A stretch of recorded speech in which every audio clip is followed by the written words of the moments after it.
I was wondering if I could work here for a little while. I don't mind if my wages are just bread crusts. Without thinking, I blurted out. It's not every day a customer talks to me out of the blue, especially on their first visit. But asking to work for bread crusts, that's a first. The old woman looked very frail. Even through her worn, dirty clothes, it was clear she was skin and bones. Bread crusts? Really? I'm sorry, but I looked straight into her eyes, which held a very serious expression, and began explaining the situation. I told her about the current financial state of the shop, and how there was a looming plan to build a high-rise apartment nearby, which might force us to close the shop entirely. She looked a little sad, but soon she smiled kindly. It's important that small shops like this stay open. I hope you can keep it going as long as possible. She gave me those encouraging words, then bowed deeply, clutching the croissant she had just bought. It was only then that I noticed the strange aura about the old woman. Her eyes held something deeper, some unspoken emotion that seemed to linger. Well, the shop's closing soon, but if you'd like, would you like to come in for a cup of coffee? She looked surprised for a moment, but then her warm smile returned as she nodded. I flipped the sign on the door to closed and led her to the back room. I made some coffee and reheated the croissant she had bought earlier. The aroma of freshly baked bread filled the room, and she closed her eyes for a second, inhaling deeply. Such a lovely smell.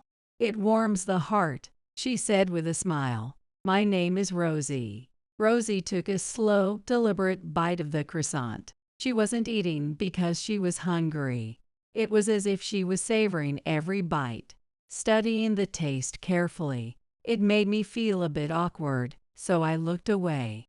Even after finishing the last bite, she didn't comment on the croissant. She took a sip of coffee, letting out a quiet sigh. I couldn't stop thinking about what she had said earlier. So what did you mean when you said you didn't mind getting paid with bread crusts? Rosie looked down, her expression thoughtful, and after a pause, she began to speak slowly. My name is Tiana. I wiped the sweat from my forehead and steadied my breath, which had gotten a bit uneven. The bakery stood quietly on the outskirts of a residential area, tucked away from the main streets. The old sign above the door, with faded letters that read Le Plantain, hinted at how long the shop had been there. The wooden door and window frames were weathered, with patches peeling away from years of exposure to the elements. In the back of the shop, I was covered in flour, kneading the dough and spreading it out with my hands. At first, the dough felt tough, sticking to my palms, but as I worked it, I could feel it softening with the warmth of my hands.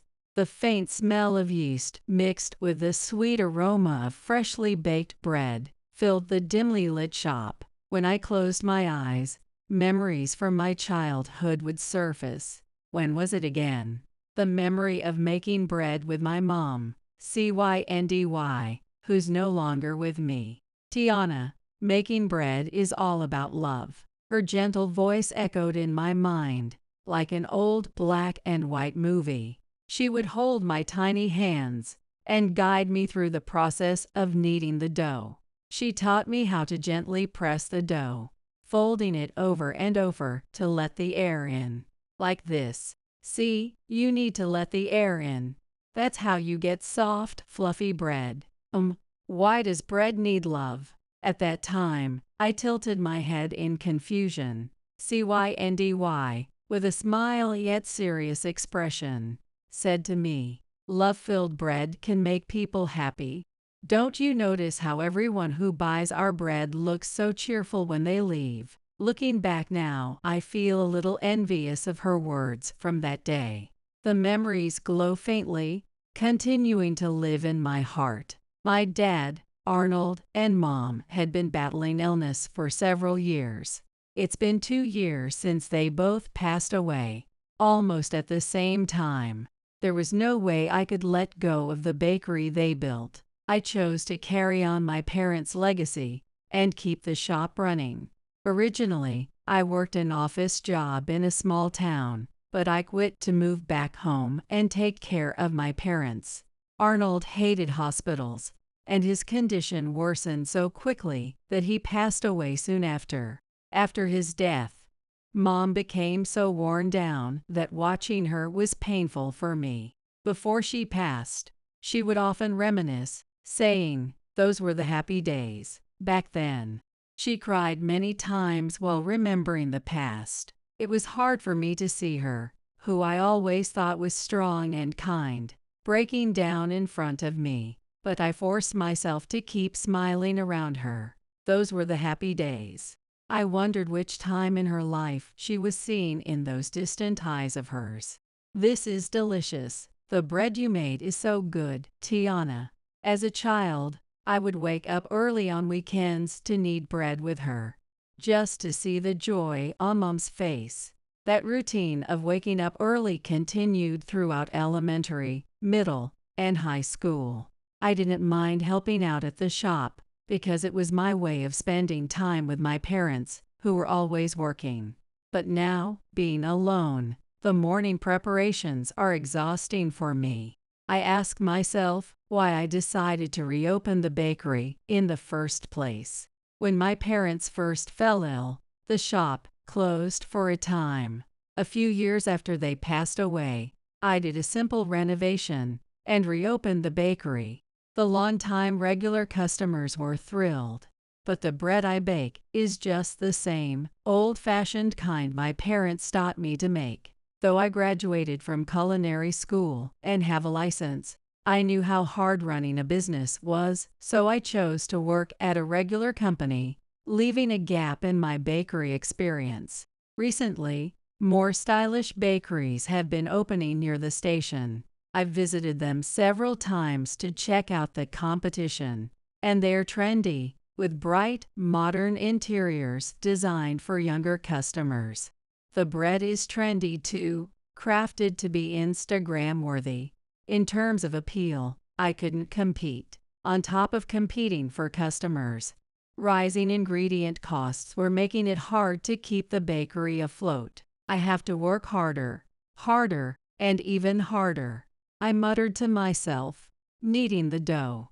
I noticed the unnecessary tension in my hands and bit my lip. With my parents' teachings in mind, I was determined to bake bread with love every day. But love alone wasn't enough. I didn't have any formal training in bread making, so my knowledge was quite limited. In fact, even though the dough is supposed to be kneaded by a mixer, I still struggled with using it and had to knead everything by hand. Every morning, I would check the dough I had prepared the day before, shape it, and bake it. Compared to the days when my parents worked together, my skills were far less refined, and our productivity had dropped significantly. I would use the leftover bread from the previous day to make things like rusks, but even I felt embarrassed by how inefficient I was.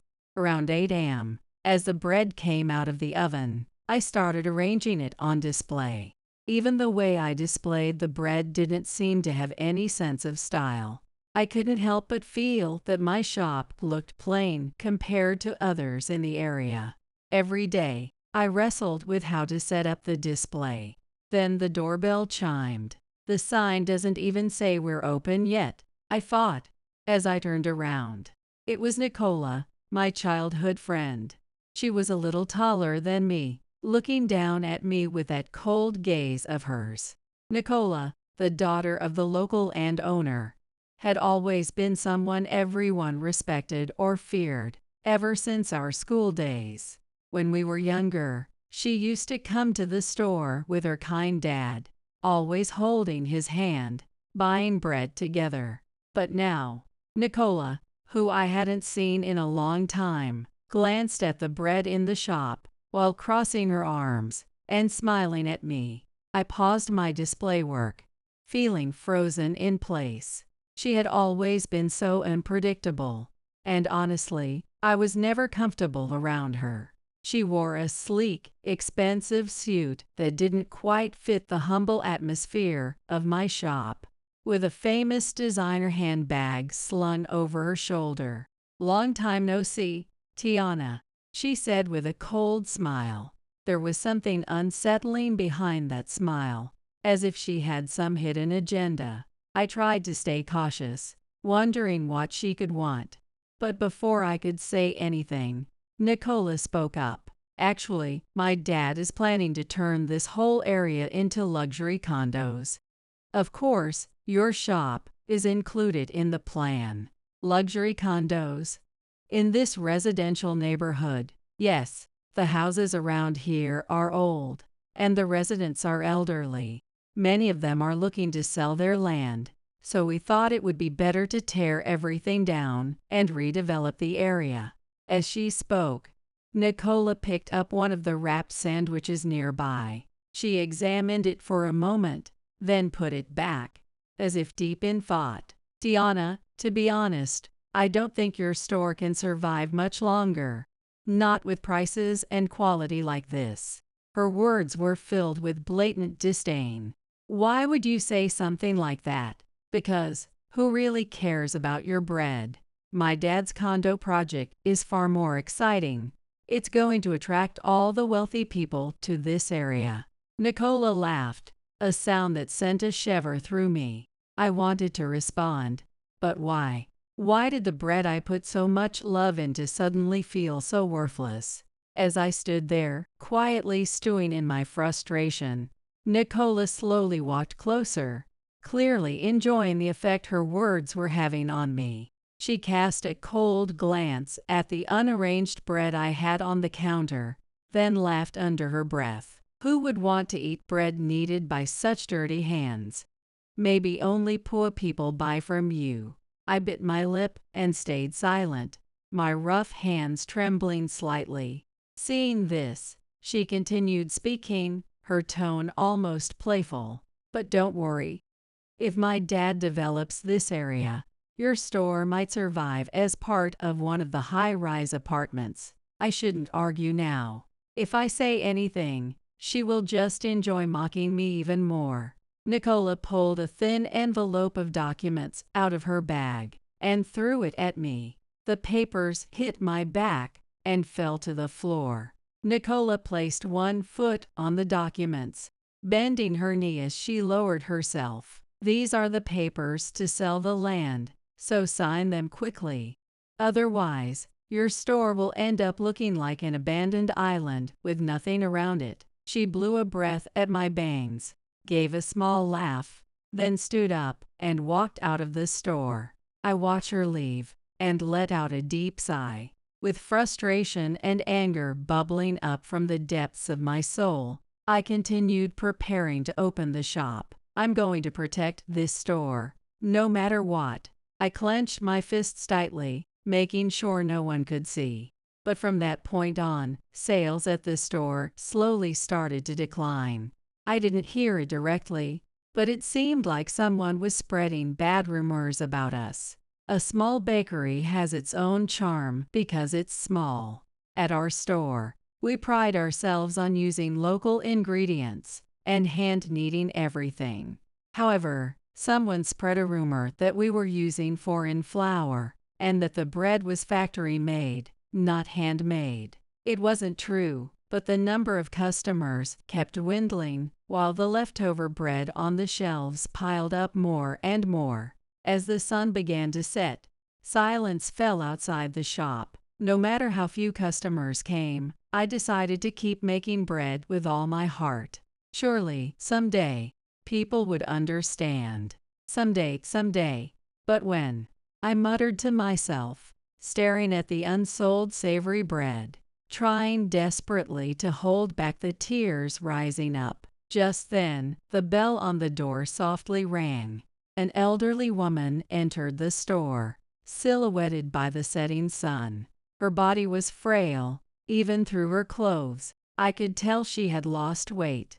Her sunken eyes looked lifeless, as if she might collapse at any moment. She was holding a large suitcase, the kind you'd take on an overseas trip. Out of curiosity, I glanced at the handle, where a keychain, the type you'd find at a souvenir shop, hung with the name Rosie written on it. That must be her name, I thought, a small smile tugging at my lips, which I quickly hid. Welcome. Please take your time browsing.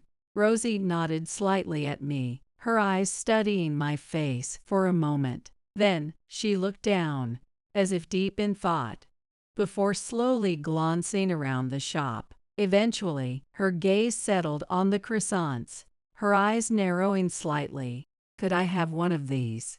Her voice was weak. I nodded, picked up a croissant, and headed to the register. After completing the transaction, Rosie turned back to me, looking a little nervous. The store's name is Printemps, right? Huh? Oh, yes. My parents named it. I'm not quite sure what it means. I tried to laugh it off, but Rosie gave a small, complex smile. She stared lovingly at the croissant wrapped in the plastic bag, and I found myself watching her with a strange sense of curiosity. Was the croissant something special to her? Finally, Rosie seemed to gather her courage and spoke. Actually, I was wondering if I could work here for a bit. You can pay me in bread crusts. Without thinking, what? I blurted out. It's rare for a customer, especially one I've just met today, to approach me like this, but it's even rarer for them to ask to work here. For bread crusts, no less. I almost laughed at the absurdity of it all, but Rosie's face was dead serious. There was no trace of a joke in her eyes, so I decided to take her seriously. I took off my work hat and faced her with sincerity. I'm sorry, but I looked straight into Rosie's eyes, which were filled with determination, and began to explain the situation. I explained the state of the business, how the foot traffic had slowed down, and how a high-rise development might eventually force us to close the bakery for good. As I spoke, I found myself wondering why I was telling all this to a stranger I had just met. But there was something about Rosie's earnest demeanor that made me want to open up to her. The number of customers has dropped so much that right now, I'm managing the shop by myself. Rosie's expression softened, though there was a hint of sadness in her eyes. It's so important for small shops like this to stay open. I really hope you can keep going. She offered me words of encouragement, a croissant in her hand, before bowing slightly in gratitude. Watching her bow, my chest tightened, even amid the negative rumors. It felt so meaningful that there were still people who appreciated the bread I put so much love into making. Her words were a comfort, and for a moment, the weight of my worries lifted just a little. Thank you. I'll do my best to keep this place going, I responded with a determined smile. Rosie nodded, her expression turning slightly wistful as she gazed at me. It was then that I finally noticed the deep emotions hidden in her eyes. There was something more behind her words, something heavy and unresolved. Despite my inner hesitation, I couldn't help but ask. The shop is about to close for the day, but if you'd like, how about a cup of coffee inside? Rosie looked a bit surprised at my offer, but then her warm smile returned, and she nodded. I'd love that. I flipped the open sign on the door to closed and led Rosie to the back room. The old furniture was worn and dusty, but each piece carried memories of my childhood and my parents, so I'd never considered replacing them.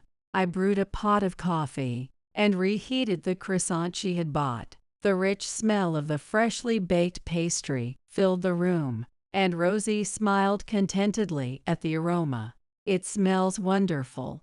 Just the scent warms my heart. She smiled as she spoke. Rosie. She introduced herself as she took a small bite of the croissant, savoring it. She wasn't eating because she was hungry, but rather as if she were carefully studying the flavor. Her serious expression made me a little uncomfortable, so I looked away. Even after finishing the last bite, Rosie didn't say anything about the croissant. She took a sip of her coffee and let out a soft sigh. Her earlier words echoed in my mind, and I couldn't help but wonder. So when you said you'd work for just bread crusts, what did you mean by that? Rosie lowered her eyes as if in deep thought, then slowly began to speak. When I was younger, I lived in Paris. But 8 years ago, I returned home to care for my parents, who had no other relatives. I wanted to keep pursuing my passion, but in the end, I couldn't leave them in their final days. Her quiet words were heavy with the weight of years of sacrifice. As she spoke, I tried to imagine the struggles she had faced. But, my parent passed away last year. It's surprisingly lonely. That's why I'm so exhausted like this. Seeing Rosie laugh like that made my heart take unexpectedly. I had just finished caring for my own parents, and I could understand a little of what she was going through.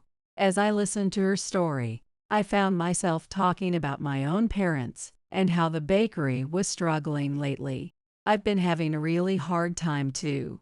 Lately, customers have been dropping off, and it's been so difficult. I said this, thinking we could share each other's struggles. We've both been through a lot, haven't we? I thought we might share a wry smile, but instead, Rosie's gaze fixed on a photo in the corner of the room, and her pupils slightly widened. The photo showed my parents, both smiling. It was a picture I took when I was young, back when the two of them ran the bakery together. As I continued speaking, Rosie's expression changed. The warmth in her face faded, and she furrowed her brow, showing a deep sadness, an expression that was hard to describe. Rosie remained silent for a moment before speaking softly. "Thank you so much for keeping this bakery going." She directed words of gratitude toward me. It was a completely unexpected statement, completely out of the blue, not fitting into the flow of the conversation at all. I felt confused, wondering why she was thanking me. But Rosie, with a deep sincerity in her eyes, thanked me again from the bottom of her heart. "Thank you. You've worked so hard," she whispered. In that moment, it felt as though the tight string that had been holding me together snapped, and tears began to flow uncontrollably. The tears wouldn't stop. I didn't know why, but it wasn't sadness, it was happiness. I had been holding myself together, alone, for so long. There had been no one to rely on. I hadn't even had time to grieve the loss of those most dear to me, just fighting to survive. For the first time, it felt like someone, even if it was Rosie, whom I just met, truly understood the softer parts of me that I kept hidden. Thank you," I said, tears still streaming down my face, beginning to feel flustered. I realized just how much loneliness I had been carrying.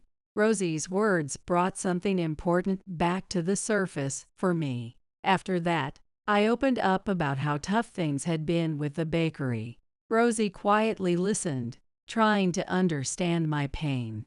Once I finished speaking, Rosie fell silent, seeming to think deeply. When I looked at the clock, I realized how much time had passed. "Maybe this is fate," I said, and asked if she would stay the night. Rosie said, "I'd be honored to," and she nodded deeply. That night, we had a little drink and went to bed.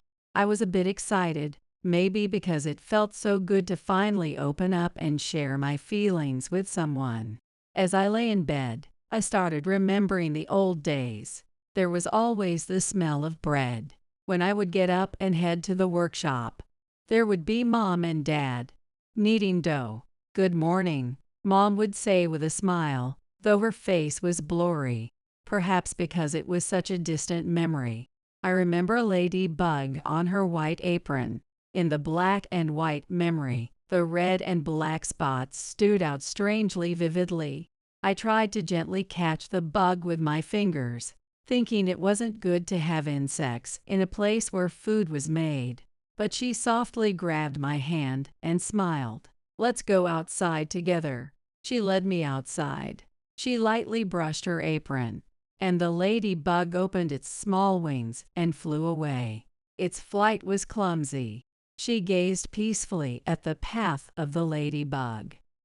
She seemed to have fallen asleep without realizing it, as memories from the past flooded her mind. When she woke up, something was noticeably different about the house. The smell of bread. She got up from the bed and ran her hand over her head several times. Even though it was still before prep time, the delightful aroma of freshly baked bread wafted through the room. Was she still dreaming? No, that wasn't it. Rubbing her eyes instinctively, she hurried to the workshop, eager to find the source of the smell. As she opened the door, an impressive array of bread lined the workbench. Croissants, baguettes, and colorful pastries were beautifully baked, filling the room with a warm, inviting atmosphere, almost like the arrival of spring. Overwhelmed with surprise and admiration, her words caught in her throat as Rosie bowed her head apologetically. "I'm sorry for using the dough and ingredients without asking. This is amazing. Did you do all of this by yourself, Rosie?" She couldn't help but pick up a croissant in front of her. The dough had been prepped the day before, but the shaping must have been done since early morning. Even now, Rosie's hands continued to work without missing a beat, skillfully forming the bread with efficient and swift movements. Rosie smiled as she worked the dough. The frail impression I had of her from the previous day vanished, replaced by youthful energy as Rosie seamlessly transitioned to the baking process. "Actually, I used to be a baker in Paris." "What? Paris? That Paris?" Startled and slightly flustered, something clicked in her mind the moment she heard those words. She remembered that her parents, when they were young, had gone to Paris to train as bakers. Mom rarely met other bakers besides her parents, so the mention of Paris made her wonder. Of course, seeking out the authentic taste of bread must have drawn them there. It made perfect sense. Those who pursue the art of bread making inevitably find their way to Paris. Her parents had met during their training in Paris, and later married. I didn't know much about Paris, its location in France, or how long it would take to get there from the U.S. by plane. All she had was this vague image of Paris being glamorous and having a compact city center. So she simply said with a smile, "Maybe you met my parents there." Rosie laughed cheerfully, seeing her smile. "Maybe I did," he replies. A new sense of hope began to grow within me. Even though Rosie was older, it would be a shame for such skill to go unused. She felt a strong urge to work alongside Rosie, to try her best with her. "I can't exactly pay you in bread crusts, but how about living in with us for $100? Rosie grasped her hand firmly. There was a chance that no one would come to the shop. Now that tall condos dominated the area, I might not be able to continue running the bakery my parents had cherished so much. But at least, she thought, she could make the end as joyful as possible. If even a few more people came to the shop and left with a smile, enjoying the delicious bread, that would be enough. Afterward, she taught Rosie how to use the shop's machines. As expected of a former professional baker, Rosie learned quickly. In fact, I had the sense that Rosie was even more skilled with the machines than she was. When she pointed this out, Rosie smiled. "Most of these machines were made back in the day, so I'm familiar with them," and said. A peaceful week had passed. That day, as I casually checked the bakery's website, I couldn't believe my eyes. To my astonishment, there were 59 interview requests flooding in. The simple website I had made myself had a direct messaging feature, And now there were a ton of emails piling up. The site had barely seen any traffic, but suddenly, starting last week, the number of views skyrocketed to unbelievable numbers. I was overwhelmed and confused, wondering what on earth was going on, and soon found myself swamped with calls and emails regarding the interview requests. Rosie, there's a lot of interviews and things to deal with. It's really overwhelming. I struggled to wrap my head around the situation, feeling a wave of confusion wash over me. Rosie, while cleaning up after the shop had closed for the day, spoke up apologetically. Actually, I told an old contact in the media about your bakery. My bakery. They must have thought a bakery I recommend is worth covering, and I kind of let it slip that I'm working here. Word spread in the industry that my bread's making a comeback, and now, well, all these requests came flooding in. I tilted my head, completely baffled. An interview because of Rosie's recommendation. Rosie's bread making a comeback. As I continued listening to her, I learned that Rosie had even participated in an international bread competition. There's a major world competition in France, where bakers showcase their skills, and she was a renowned figure in that circle. I gazed at her with a newfound sense of awe and respect. But then, a question popped into my mind. But why would someone as accomplished as you choose to work at my little shop? Because I could sense your passion for bread. I wanted to rediscover the joy of baking again myself. Rosie smiled warmly as she locked eyes with me. Then, no, I don't think I should keep it a secret any longer. As if deciding there was no point in hiding anything, she murmured, "It's true I returned because I had to care for my parents, but coming to this shop wasn't a coincidence." "What are you talking about? That day you came to buy a croissant for the first time? A few months ago, while going through my parents' belongings, I found a letter from your parents. In that letter, they wrote about how happy they were. Your parents were young, and you were still a little girl, but the three of you looked so joyful in the photos they sent." Her words sent a ripple of surprise and unease through my heart. Rosie reached into a large suitcase she had left sitting nearby and handed me a letter. It was old and faded, but on the back, there was a family photo, taken in front of a bright and new bakery sign that read Printemps. In the photo were my beautiful mother Cyndy and my strong father Arnold. And there I was, flashing a bright smile straight into the camera. It was from back when my mom was still alive, the good old days, when everything was perfect. Good old days she had always spoken of, and the sight of it made my chest tighten. As I continued staring at the photo, Rosie said, "Before I walked into the shop, I had no idea your parents had passed away. It broke my heart. I was so sad. But then I knew, Tiana, I knew I wanted to help you." Rosie told me this, her voice gentle yet sincere. My parents had trained under Rosie at her bakery in Paris. They were young and full of passion, and they had worked hard, contributing greatly to Rosie's business. They had talked about returning home and opening a bakery of their own, but the distance had kept Rosie from seeing them for years. Guided by the address on the letter, Rosie had visited my shop. The products lined up in the store were completely different from the bread Rosie had taught them to make. Of course, they were different. It wasn't my parents who made this place. It was me. But Rosie stared at the few remaining pieces of bread, then pointed to a croissant. "That croissant is still the same. The shape is exactly like the one I taught them." When she was in Paris, Rosie had acted like a surrogate parent to my own. She adored them both, and that's why she's so determined to help you.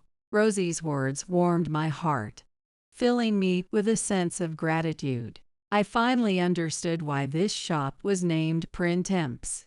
The name, meaning spring in French, might have been a tribute to Rosie, an expression of my parents' respect and appreciation for her. It filled me with happiness knowing that someone my parents loved so much was now here to support me. After that, the success of the interview was beyond what I had imagined.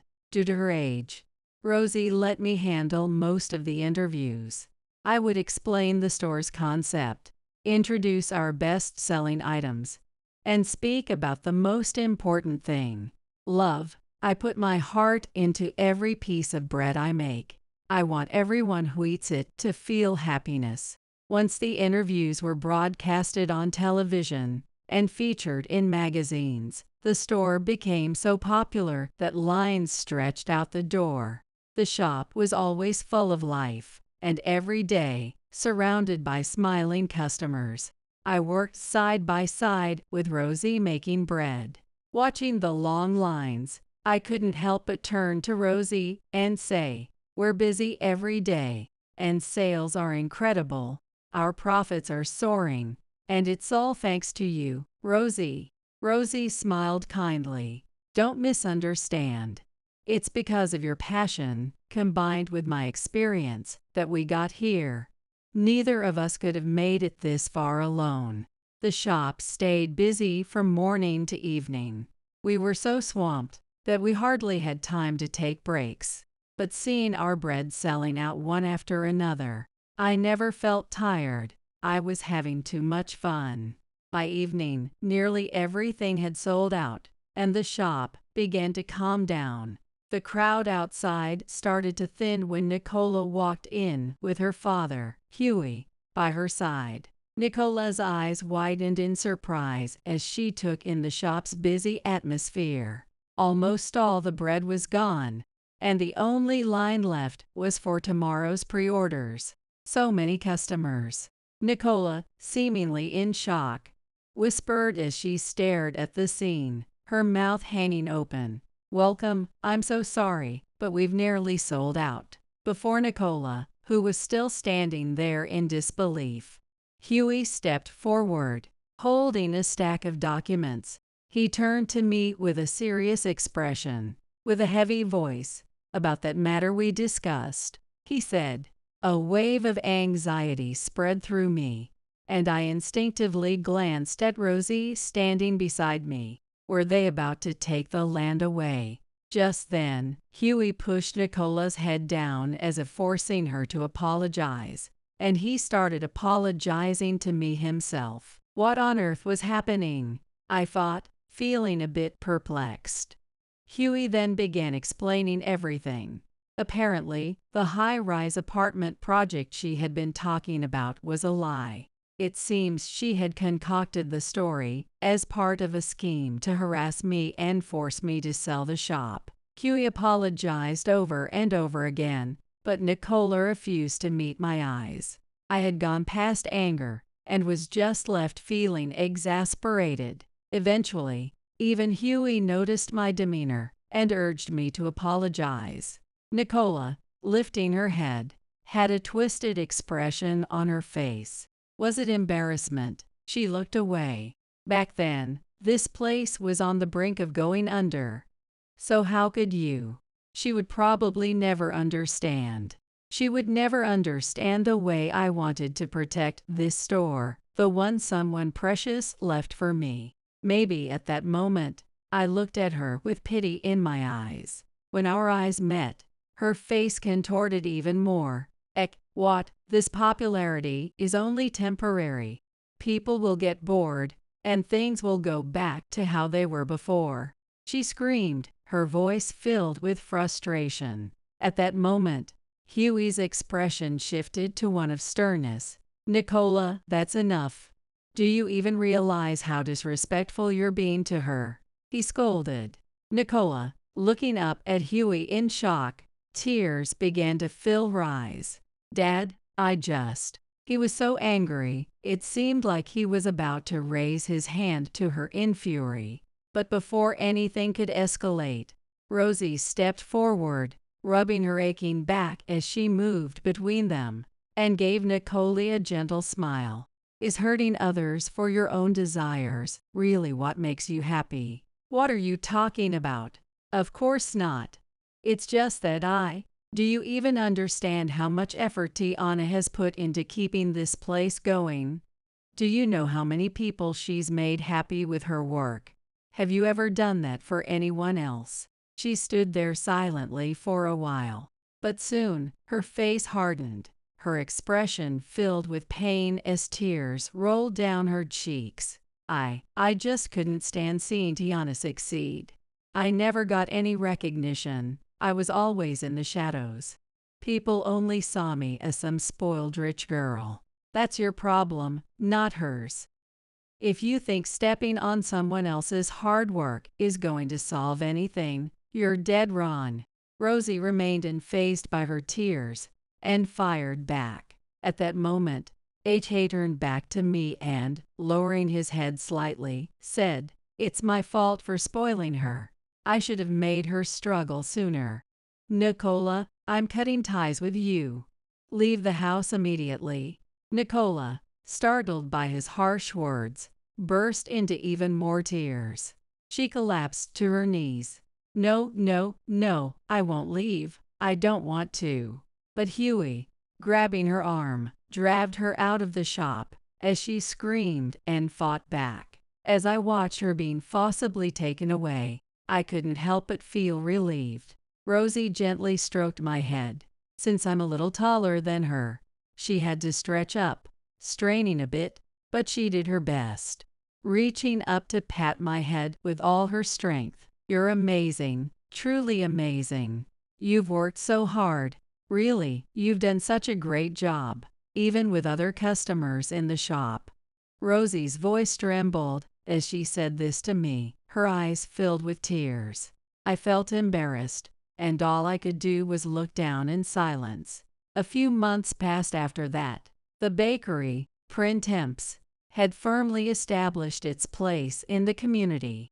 The bread Rosie and I made was always filled with love, and that warmth seemed to capture people's hearts, making them come back again and again. We even started getting coverage from the media, and customers from out of state began to visit. In the midst of these busy days, working with Rosie to bake every day filled me with a deep sense of satisfaction. And then one day, Huey, now a regular at the bakery, came in once again. He looked a little older than I remembered. As usual, he used the tongs to place a few pastries on his tray, then walked to the register and gave me a small smile. While I was calculating the total, "Tiana, I came here today to say thank you," he said. "I heard Nicola is having a hard time in a new city. I've realized it was my failure as a parent, and I regret it.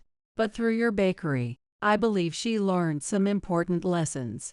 I put the bread in a bag and responded vaguely. I couldn't help but think that he truly loved her with all his heart, despite worrying about his daughter, struggling far away from home. Deep down, he sincerely wished for her to become a strong and independent adult. I had no idea how she was doing these days, but I had this feeling that someday, after going through various hardships, Nicola and I would finally understand each other. After all, even though we were now on such bad terms, we used to be childhood friends who played together. Nicola has always been a proud girl, so I'm sure she'll come back having achieved something great, even though my words had no real basis. He nodded deeply. "Thank you. No matter what path she chooses, I want to support her," he said. His expression was that of a parent full of love for their child. I realized I no longer had anyone who treated me with such kindness or strictness. As always, the small shop was full of people smiling as they chose their bread. At that moment, a memory came to me. When I was a child, standing near my mom's feet at the register, watching the customers. That's right. Back when my parents had just started the bakery, it was always this busy, too. I was too young to help, so I would just hide in the corner of the register and watch the shop. Occasionally, the smell of freshly baked bread would fill the shop, and my dad, dressed in his white apron, would rush out with a tray of hot bread. The memories always came to me in black and white, blending with the present in my mind. Tiana, when the register's clear, you need to start preparing the next batch. There's no time to just stand around. Rosie lightly tapped my back with her small hand, and then started arranging the freshly baked bread. With a voice that didn't match her elderly appearance, she called out loudly, "Fresh croissants are ready." And soon enough, she was surrounded by customers eager for the hot croissants. I felt tears welling up. Rosie looked so much like Mom, or maybe Dad. I was so happy, and yet so sad. But as I ran up the next customer, those feelings slowly faded away. The croissants I made, using the techniques Rosie taught me from my parents, remained the bakery's top seller. Each day, the shop was filled with smiles and the smell of warm, freshly baked bread. And despite the busyness, there was always a sense of fulfillment. Living with Rosie has been a truly irreplaceable time for me. "Rosie, looks like the bread's going to turn out just right today," I said with a smile, and Rosie smiled back in response to my words. "Yes, it's important to bake with love. I always put my heart into it. This is something my parents taught me. When you make bread, you must do it with love. And no matter how hard life gets, as long as you don't give up, happiness will surely come."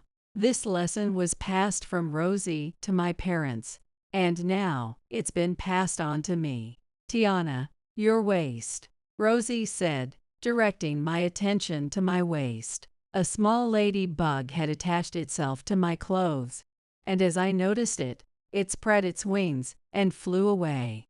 When I was in Paris, I heard a story like this. Ladybugs are a symbol of happiness. If one lands on you, it takes away all your worries or illness when it flies away.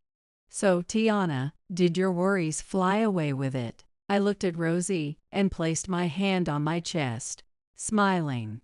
The fear of running the bakery alone after losing my parents, that overwhelming anxiety had disappeared from inside me before I even realized it. But the one who truly took away my worries wasn't that ladybug. It's the person who, I'm sure, will continue to smile beside me from now on. My name is Layla, and I'm 37 years old, working as a homemaker. I've been married to my husband Jimmy for 13 years now. Currently, we are living together as a family of 4 with our daughter Karen and my mother-in-law.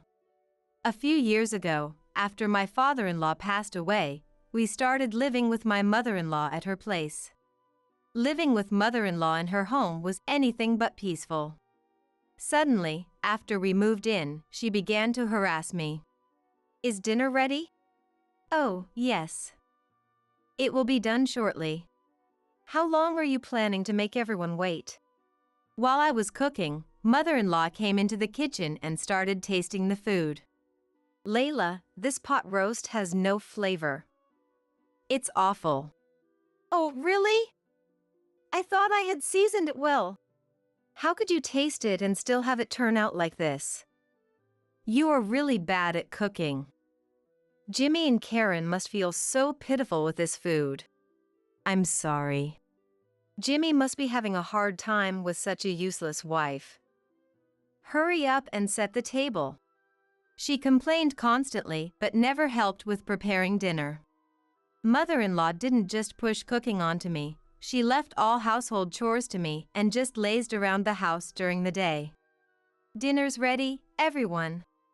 As the whole family sat down and started eating, Jimmy and Karen praised the pot roast that mother-in-law had earlier criticized, saying, "This pot roast is delicious."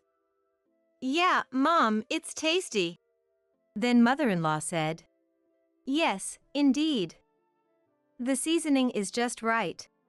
she was now saying the exact opposite of what she had said before. Despite her harassment and nasty comments to me, she always spoke kindly to Jimmy and Karen, probably not wanting them to dislike her. Layla is really good at cooking. Oh, thank you. In front of Jimmy and Karen, she sometimes praises me. Today, Layla did all the housework, considering my health. She's truly a capable wife. Is that right, Layla? In truth, mother-in-law had just forced household chores onto me. No. As I tried to deny it, mother-in-law kicked my leg under the table where no one else could see. Ah, yes. That's true. Thanks for always being kind to my mom. Jimmy thanked me with a beaming smile. Even though that wasn't the truth. I could never hide my bewilderment at mother-in-law's blatant attitude. Because of this, Jimmy never noticed that I was being harassed, and he even thought that mother-in-law and I got along well. Jimmy really cared for mother-in-law, and when father-in-law passed away, he was more concerned for her than anyone else. I couldn't bring myself to say anything bad about mother-in-law to such a loving Jimmy and had never been able to talk to him about it. Karen being very fond of mother-in-law was another reason why I couldn't consult anyone. When it was decided that we'd live together with my in-laws, Karen said, "Yay! I get to live with Grandma now," and was delighted. Mother-in-law adored Karen, and they always played together, took baths together, they were very close. Taking advantage of that, mother-in-law's harassment towards me escalated. When I came back from shopping, the room was all messed up. "Hey! Mother-in-law, what happened? Why is everything so scattered?" I asked, surprised, and mother-in-law answered with a smirk. I couldn't find something, and before I knew it, it had become a mess. The house wouldn't be turned upside down just from looking for something. Mother-in-law surely did it to harass me. Sorry. I'm going to dinner with friends now. Cleanup's on you. As expected, I ended up cleaning, and mother-in-law fled the house. That day, cleaning took all day, and I couldn't do any other chores. Then mother-in-law came back home and said, "Laundry, dishes, cleaning, none of it's done? What on earth were you doing?" Holding back my anger at mother-in-law's scheme, I quietly continued with the housework. Hurry up, or everyone will come home.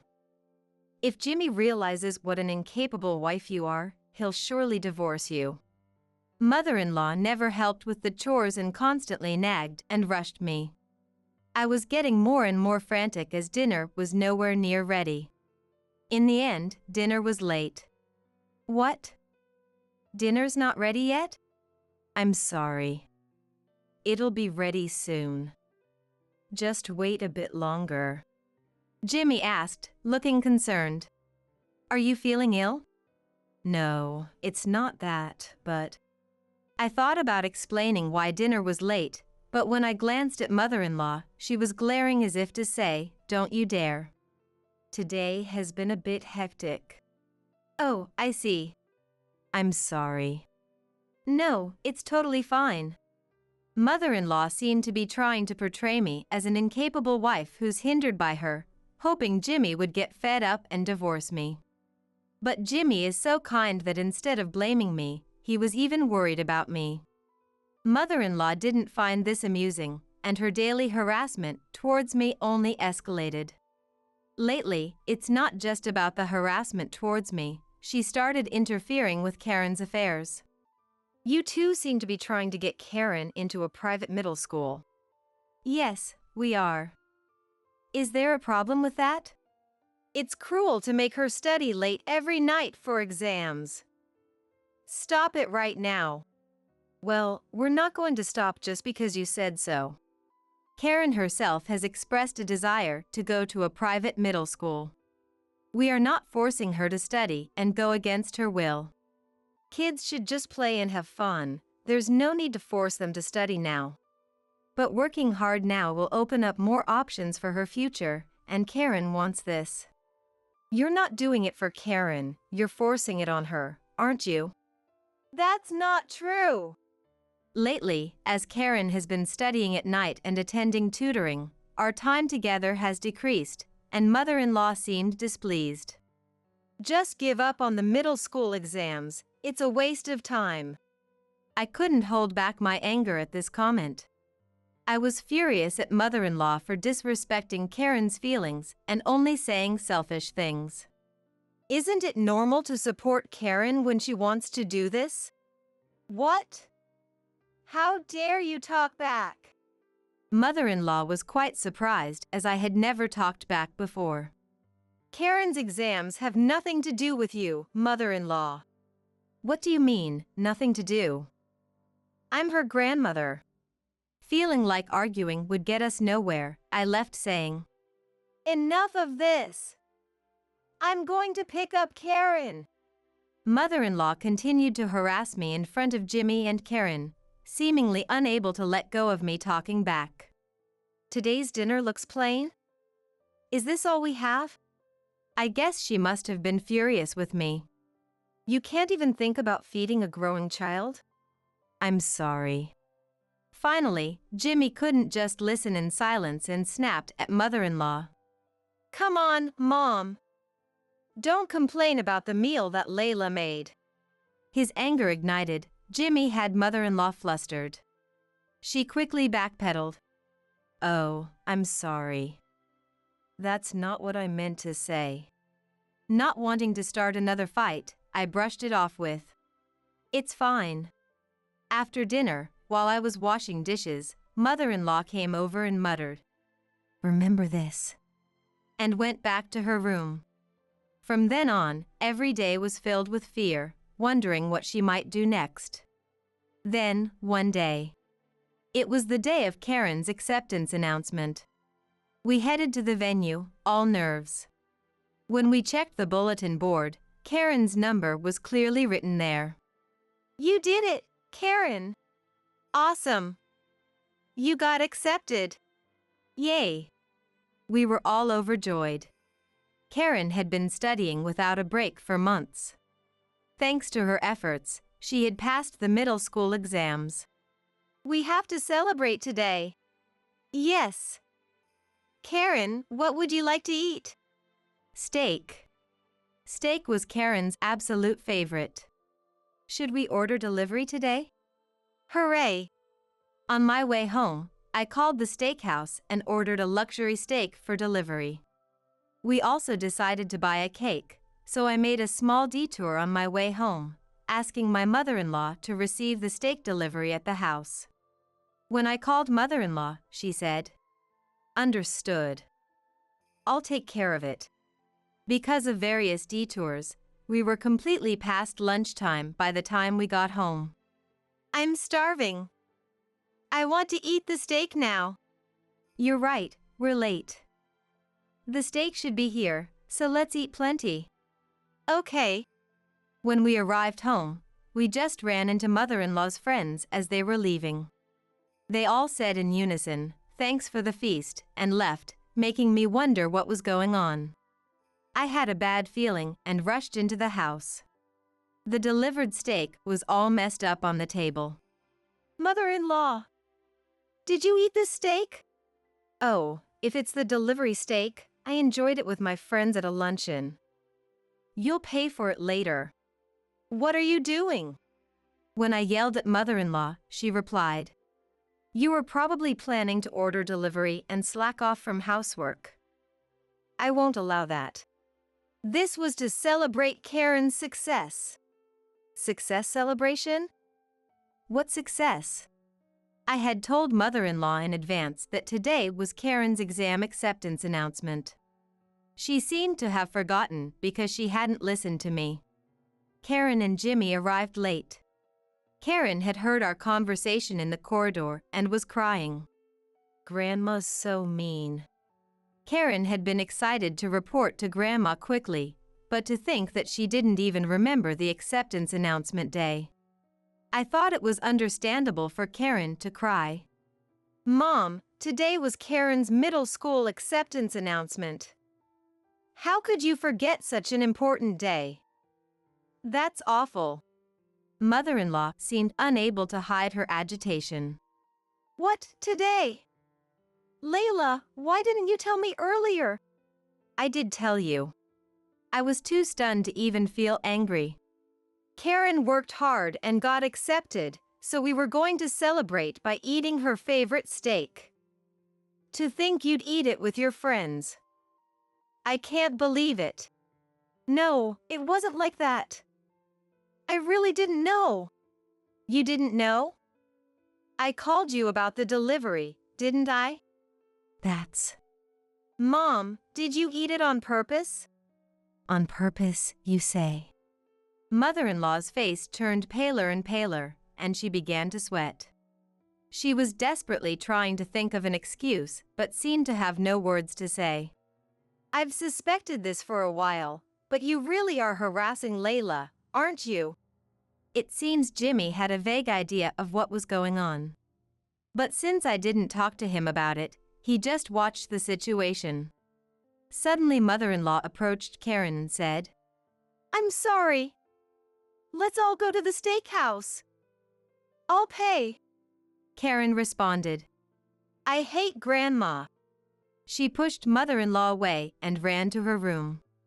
The shock of being hated by her beloved granddaughter seemed to be tremendous, and mother-in-law froze after falling on her bottom.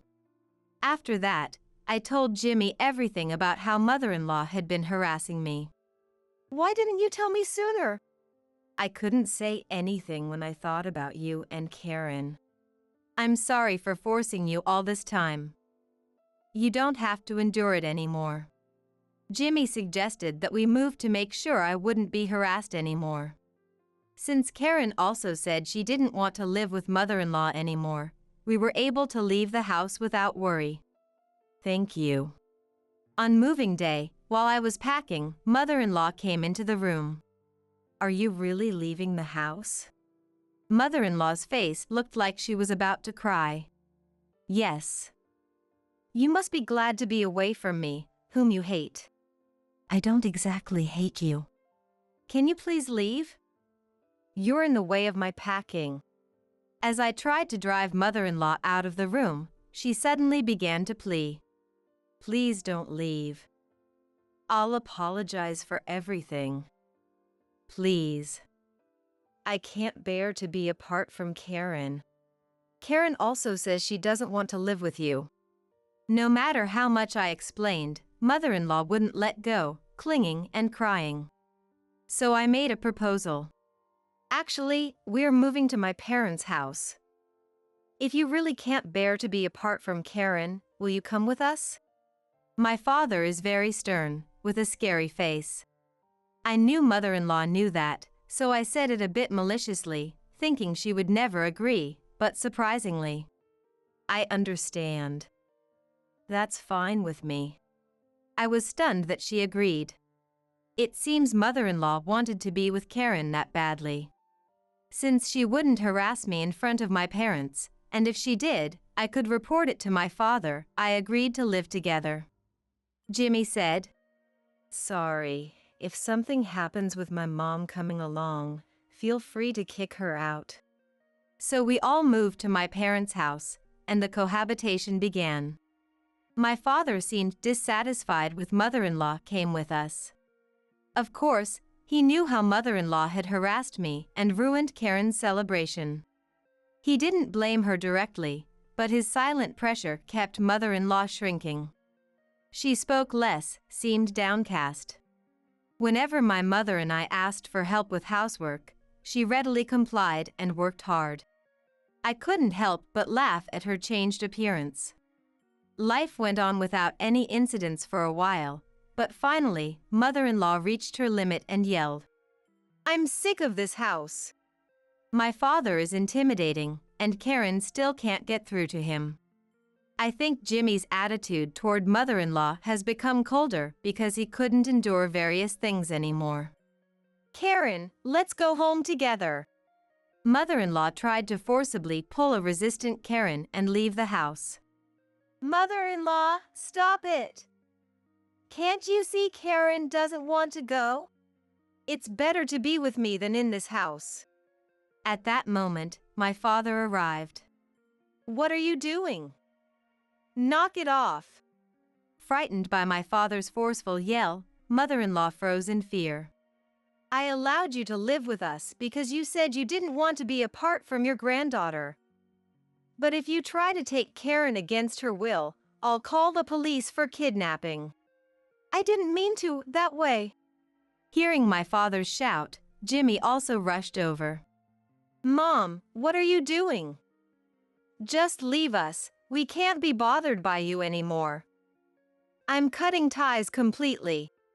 No way. Then Karen shook off mother-in-law's hand and screamed. Get out! Even mother-in-law seemed shocked by this, dropping her shoulders and leaving the house in tears. Now she's back at her house, living a lonely life. Afterwards, mother-in-law became reclusive, and it seems that even neighbors and friends have started keeping their distance. On the other hand, our family is living peacefully every day. Karen is studying hard at a private school every day, and Jimmy has become very friendly with my parents, especially my father, with whom he drinks every day. I wish I had talked to Jimmy earlier and moved to my parents' house.